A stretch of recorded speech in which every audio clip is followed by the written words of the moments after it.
Keisuke Honda dukung timnas Indonesia, lolos Piala Dunia, media Malaysia. Dulu Malaysia lebih jago.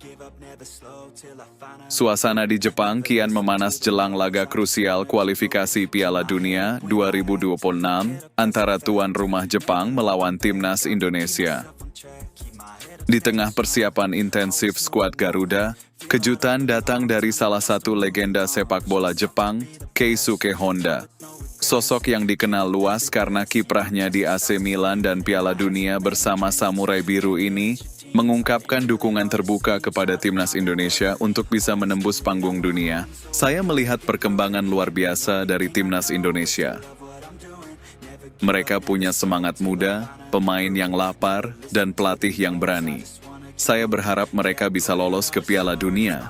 Itu akan sangat baik untuk sepak bola Asia Tenggara, ujar Honda saat diwawancarai oleh media Jepang, NHK Sports.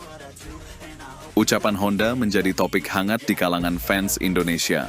Bagaimana tidak, apresiasi seperti ini datang dari legenda Jepang sendiri yang pernah menjadi pelatih tim nasional Kamboja. Bahkan, Honda mengatakan bahwa dia mengikuti perkembangan Indonesia sejak era Shin Tae-yong hingga kini ditangani oleh Patrick Kluivert. Keisuke Honda, Indonesia kini adalah wajah baru Asia Tenggara. Dalam wawancara tersebut, Honda tak hanya memuji fisik dan permainan timnas Indonesia, tapi juga menyebut bahwa Indonesia kini menjadi representasi baru kekuatan Asia Tenggara di level Asia. Kalau dulu kita bicara Asia Tenggara, yang dominan mungkin Thailand atau Malaysia, tapi sekarang Indonesia berkembang cepat sekali. Mereka bukan lagi tim kuda hitam, mereka kini tim yang ditakuti, tambahnya.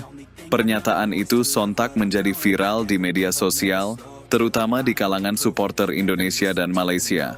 Banyak netizen Malaysia yang tidak terima jika disebut bahwa Indonesia kini lebih unggul. Dan inilah yang kemudian memunculkan reaksi dari salah satu media di negeri jiran, media Malaysia. Dulu timnas kami lebih jago dari Indonesia. Media Malaysia, Stadium Astro, menulis artikel dengan judul provokatif.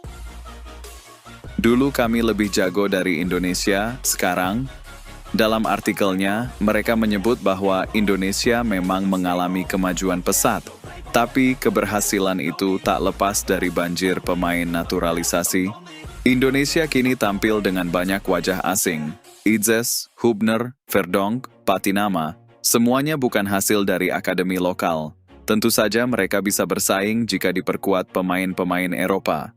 Tulis kolumnis asal Kuala Lumpur, Faris Azmi. Pernyataan ini memicu perdebatan besar di dunia maya. Fans Indonesia balik menyindir bahwa Malaysia justru stagnan karena terlalu puas dengan sistem lama tanpa pembaruan signifikan. Kalau hanya menyalahkan naturalisasi, itu artinya tidak mau belajar dari keberhasilan orang lain, tulis salah satu akun Agaruda Fans di X, dulu Twitter. Reaksi Patrick Kluivert, santai saja. Saya tidak peduli omongan luar. Kami kerja keras setiap hari, itu yang penting, ucapnya dalam sesi latihan di Osaka. 3.000 supporter Indonesia siap guncang Nagai Stadium di luar lapangan, semangat para supporter Garuda tak kalah panas. Komunitas diaspora Indonesia di Jepang telah mengonfirmasi bahwa setidaknya 3.000 supporter akan hadir langsung di Stadion Nagai, Osaka untuk mendukung timnas Indonesia. Ribuan tiket telah dipesan sejak 2 minggu lalu, dan para fans bahkan telah menyiapkan atribut, koreografi, dan yel-yel khusus untuk membakar semangat skuad Garuda.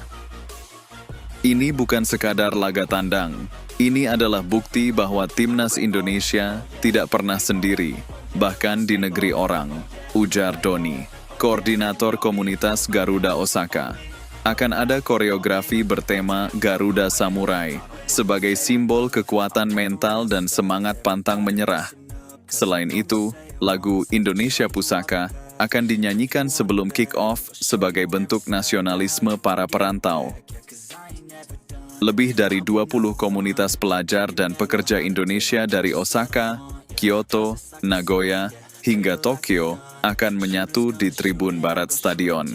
Bahkan, Ada rencana untuk mengibarkan bendera raksasa merah putih sepanjang 20 meter di tribun utama. Indonesia datang dengan misi serius, lolos ke putaran final Asia. Timnas Indonesia sendiri datang ke Jepang bukan sekadar untuk bermain cantik. Target utama dari PSSI dan pelatih Kluivert adalah lolos ke putaran ketiga kualifikasi Piala Dunia 2026, yang artinya tinggal selangkah lagi menuju Piala Dunia untuk pertama kalinya dalam sejarah. Patrick Kluivert mengakui bahwa pertandingan melawan Jepang sangat berat, tapi bukan tidak mungkin meraih hasil positif. Kami tahu Jepang adalah tim raksasa, tapi justru ini adalah kesempatan untuk menunjukkan siapa kami. Kami tidak takut, kami respect tapi tidak inferior, tegasnya. Beberapa pemain kunci seperti Jay Itzes, Calvin Verdonk, Ricky Kambuaya, dan Marcelino Ferdinand siap diturunkan sejak menit awal. Bahkan Kevin Dick yang baru bergabung juga masuk dalam skema utama. FIFA dan AFC soroti pertumbuhan Timnas Indonesia. Kemajuan pesat Timnas Indonesia ternyata juga tak luput dari perhatian FIFA dan AFC. Dalam laporan resmi AFC, Indonesia disebut sebagai tim dengan progres tercepat di Asia Tenggara dalam 3 tahun terakhir. FIFA bahkan menempatkan Indonesia sebagai kandidat tim kuda hitam di putaran final Asia. Statistik mencatat bahwa Indonesia kini mencatat peningkatan peringkat FIFA tercepat di Asia Tenggara dalam 18 bulan terakhir. Kesimpulan, dukungan legenda, sindiran tetangga, dan semangat rakyat. Kehadiran sosok seperti Keisuke Honda yang memberikan dukungan terang-terangan adalah sinyal bahwa Timnas Indonesia telah diperhitungkan secara internasional. Di sisi lain, sindiran media Malaysia justru menjadi pelecut semangat bahwa perjalanan Garuda telah mengusik status quo Asia Tenggara. Dan dengan ribuan supporter yang siap hadir langsung di Osaka, Timnas Indonesia tahu bahwa mereka tidak sendiri.